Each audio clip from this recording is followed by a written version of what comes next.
Bismillahirrohmanirrohim. Assalamualaikum warahmatullahi wabarakatuh.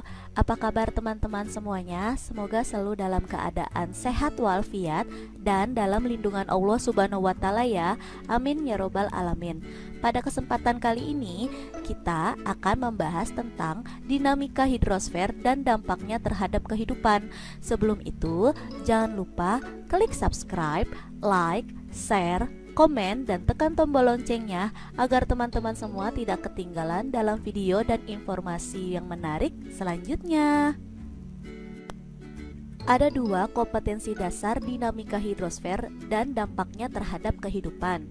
Pertama, 3.7 menganalisis dinamika hidrosfer dan dampaknya terhadap kehidupan. Kedua, 4.7 menyajikan proses dinamika hidrosfer menggunakan peta, bagan, gambar, tabel, grafik, video, dan atau animasi. Baiklah, berikut adalah materi pembelajaran dinamika hidrosfer dan dampaknya terhadap kehidupan. Ada 3 materi pembelajaran dalam hidrosfer ini. A. Siklus hidrologi, B. Perairan darat, dan C. Perairan laut. Hari ini kita akan membahas A. Siklus hidrologi. Sebelum kita memulai materi hari ini, marilah bersama-sama membaca basmalah terlebih dahulu. Bismillahirrohmanirrohim. Pengertian hidrosfer. Hidrosfer berasal dari bahasa Yunani yang terdiri dari 2 kata, hidros yang artinya air dan sphere yang artinya daerah atau bulatan. Hidrosfer biasa disebut juga dengan hidrologi, siklus air, atau daur hidrologi. Hidrosfer dapat diartikan perairan yang mengikuti bentuk bumi yang bulat. Daerah perairan ini meliputi samudra, laut, danau, sungai, gletser, air tanah, dan uap air yang terdapat di atmosfer.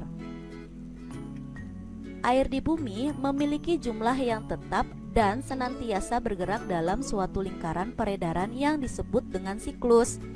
Siklus hidrologi sering disebut juga siklus air atau daur hidrologi. Siklus hidrologi berlangsung terus-menerus sehingga jumlah air di bumi relatif tetap. Selanjutnya kita masuk ke siklus hidrologi. Siklus hidrologi adalah suatu proses peredaran atau daur ulang air yang berurutan secara terus-menerus. Siklus hidrologi dibedakan menjadi 3. Pertama, siklus pendek, kedua, siklus sedang, dan ketiga, siklus panjang. Baiklah, kita akan mengupas satu persatu proses dari siklus hidrologi. Berikut adalah gambar dari siklus air atau siklus hidrologi. Siklus air atau siklus hidrologi meliputi beberapa proses sebagai berikut. Pertama, ada penguapan yang terdiri dari evaporasi, transpirasi, dan sublimasi. Kedua, ada kondensasi. Ketiga, ada presipitasi. Keempat, ada limpasan. Dan kelima, ada infiltrasi. Baik, kita akan mengupas satu persatu siklus air atau siklus hidrologi ini. Pertama, dari penguapan. Penguapan adalah perubahan wujud benda dari cair ke gas. Nah, di siklus air ini penguapan ada 3, evaporasi, transpirasi, dan sublimasi. Kita akan bahas mulai dari evaporasi. Evaporasi adalah peristiwa penguapan, yaitu proses berubahnya air menjadi uap air akibat dari penguraian karena adanya energi panas matahari. Energi yang berasal dari matahari tersebut digunakan untuk mengubah air menjadi uap air. Nah, ini adalah proses dari evaporasi ya. Nah, selanjutnya uap air akan terlepas ke udara atau atmosfer dan membentuk awan. Nah, selanjutnya kita masuk ke transpirasi. Transpirasi adalah proses penguapan air dari tubuh tanaman. Transpirasi hampir sama dengan evaporasi. Nah, berikut adalah perbedaan antara transpirasi dan evaporasi. Pertama, transpirasi prosesnya dari fisiologis atau fisika yang termodifikasi, sedangkan evaporasi prosesnya dari fisika murni.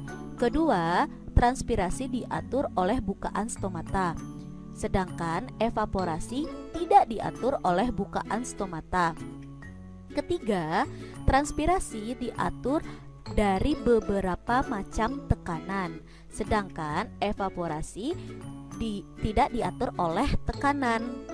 Keempat, transpirasi terjadi di jaringan hidup, sedangkan evaporasi terjadi tidak terbatas pada jaringan hidup. Kelima, peristiwa transpirasi akan menjadi sel basah permukaannya, sedangkan evaporasi peristiwanya akan menjadi kering permukaannya. Selanjutnya kita masuk ke siklus air di penguapan, yaitu sublimasi. Sublimasi adalah proses penguapan yang berasal dari lapisan es di kutub, baik kutub utara ataupun kutub selatan. Es di daerah kutub akan mencair karena terkena panas matahari atau suhu yang panas. Kemudian, es yang mencair pada daerah kutub tersebut akan menguap menuju udara dan terkumpul di sana. Selanjutnya, uap air di udara atau atmosfer mengalami kondensasi dan membentuk awan. Jadi, proses sublimasi ini merupakan proses penguapan yang terjadi di es kutub ya. Selanjutnya kita masuk ke nomor 2 siklus air, yaitu kondensasi. Kondensasi merupakan peristiwa pengumbunan, yaitu perubahan wujud benda gas menjadi cair. Berbeda dengan penguapan tadi ya. Kalau penguapan tadi perubahan wujud benda cair menjadi gas, sedangkan kalau kondensasi merupakan perubahan wujud benda gas menjadi cair. Oke, selanjutnya kita masuk nomor 3 dalam siklus air, yaitu presipitasi. Presipitasi adalah jatuhnya air di udara yang terkumpul dalam awan. Peristiwa presipitasi ini biasa kita sebut juga sebagai hujan. Proses presipitasi ini mengubah uap air menjadi titik-titik air yang akan terkumpul. Selanjutnya kita masuk ke nomor 4 dalam siklus air, yaitu limpasan atau runoff. Limpasan atau runoff adalah proses air yang jatuh ke bumi mengalir di atas permukaan bumi. Air bergerak dari tempat tinggi ke tempat yang lebih rendah. Selanjutnya, aliran air akan menuju saluran air seperti sungai yang kemudian akan bermuara di laut atau samudra. Jadi, ini adalah proses dari limpasan atau runoff. Proses limpasan atau runoff ini, air yang tidak meresap ke tanah akan mengalir di atas permukaan tanah. Seperti ini ya. Aliran dalam permukaan air akan membawa air menuju sungai hingga menuju laut. Air yang sudah berada di tubuh perairan akan mengalami penguapan kembali. Jadi dari permukaan tempat yang tinggi akan menuju permukaan tempat yang rendah dan bermuara di laut ataupun samudra, seperti itu. Selanjutnya kita masuk ke siklus air nomor 5, yaitu infiltrasi. Infiltrasi yaitu air hujan yang jatuh ke daratan dapat jatuh langsung di laut atau sungai dan langsung masuk ke daur hidup air berikutnya. Terkadang air hujan dapat juga jatuh ke daratan atau bahkan jatuh di gunung dalam bentuk kristal es atau salju. Air hujan yang jatuh ke daratan kemudian akan meresap ke dalam tanah. Di dalam tanah, air akan mengalir ke arah pinggir menuju mata air, danau atau sungai. Jadi infiltrasi ini disebut juga dengan perkolasi. Ini dia infiltrasi ya. Nah, air yang sudah mencapai permukaan bumi akan mengalami peresapan ke tanah. Proses ini dipengaruhi oleh gaya gravitasi, gaya kapiler tanah, dan garis muka air tanah. Oke, setelah kita membahas tentang proses dari siklus air atau siklus hidrologi ini, selanjutnya kita masuk ke macam-macam siklus air atau siklus hidrologi. Siklus air atau siklus hidrologi dibedakan menjadi 3 macam, yaitu 1. Siklus air pendek, 2. Siklus air sedang, dan 3. Siklus air panjang. Pertama, siklus air pendek.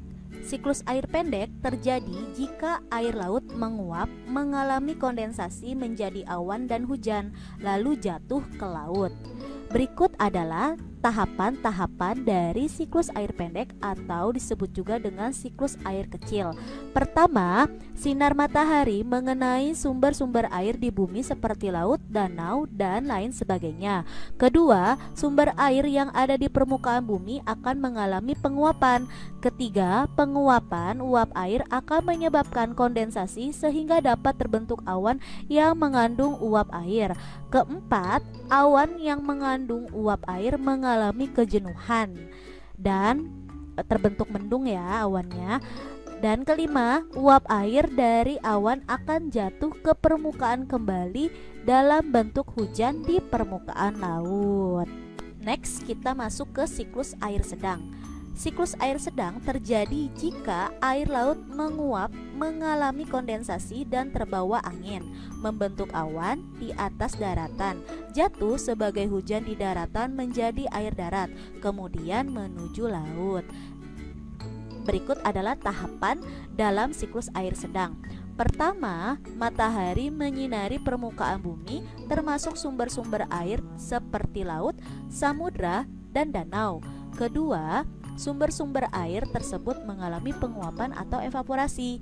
Ketiga, uap air di permukaan bergerak karena tertiup oleh angin ke darat, sehingga terbentuk awan di atas permukaan daratan. Keempat, selanjutnya hujan turun di atas permukaan daratan. Kelima, air yang turun di daratan akan mengalir ke sungai atau limpasan atau meresap ke dalam tanah, disebut juga dengan infiltrasi. Dan terakhir, kemudian air akan mengalir menuju laut untuk kembali mengalami siklus air berikutnya. Selanjutnya, siklus air panjang. Siklus air panjang terjadi jika air laut menguap menjadi gas, kemudian membentuk kristal-kristal es di atas laut. Dibawa angin menuju ke daratan, jatuh sebagai salju, membentuk gletser atau lapisan es yang mencair, masuk ke sungai, dan lalu kembali ke laut. Beberapa tahapan dalam siklus air panjang adalah sebagai berikut. 1. Matahari menyinari permukaan bumi termasuk sumber-sumber air laut seperti laut, samudra, dan danau. 2. Sumber-sumber air mengalami penguapan dan terjadinya evaporasi. Ketiga, uap air mengalami sublimasi di atmosfer atau udara. Keempat, terbentuk awan yang mengandung kristal-kristal es. Kelima, awan yang terbentuk kemudian bergerak ke pegunungan karena tiupan angin. Keenam, kemudian terjadilah hujan dalam bentuk kristal es atau salju di pegunungan. Ketujuh, gletser selanjutnya akan mengalir ke sungai kemudian dan kembali lagi ke laut untuk kembali mengalami siklus air berikutnya. Jadi itulah 3 macam siklus air atau siklus hidrologi. Pertama ada siklus air pendek, kedua ada siklus air sedang, dan ketiga ada siklus air panjang. Oke, sekarang kita masuk ke cabang ilmu yang mempelajari tentang air. Ada beberapa cabang dari hidrosfer yang harus teman-teman ketahui. Di antaranya yaitu 1. Hidrologi, yaitu ilmu yang mempelajari tentang air di permukaan bumi dan di bawah permukaan bumi.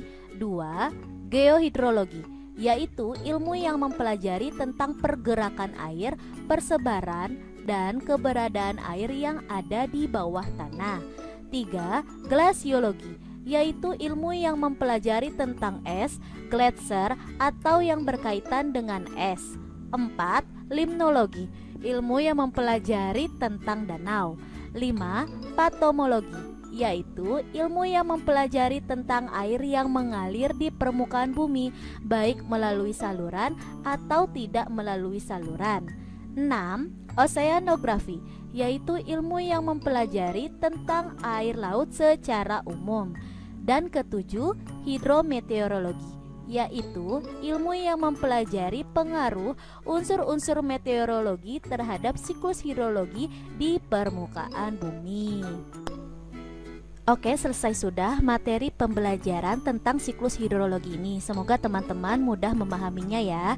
Dan untuk kuisnya, silakan teman-teman klik link yang sudah Ibu sediakan di description box. Sekian materi hari ini. Kita tutup dengan membaca hamdalah bersama-sama. Alhamdulillahirobbil alamin. Wassalamualaikum warahmatullahi wabarakatuh.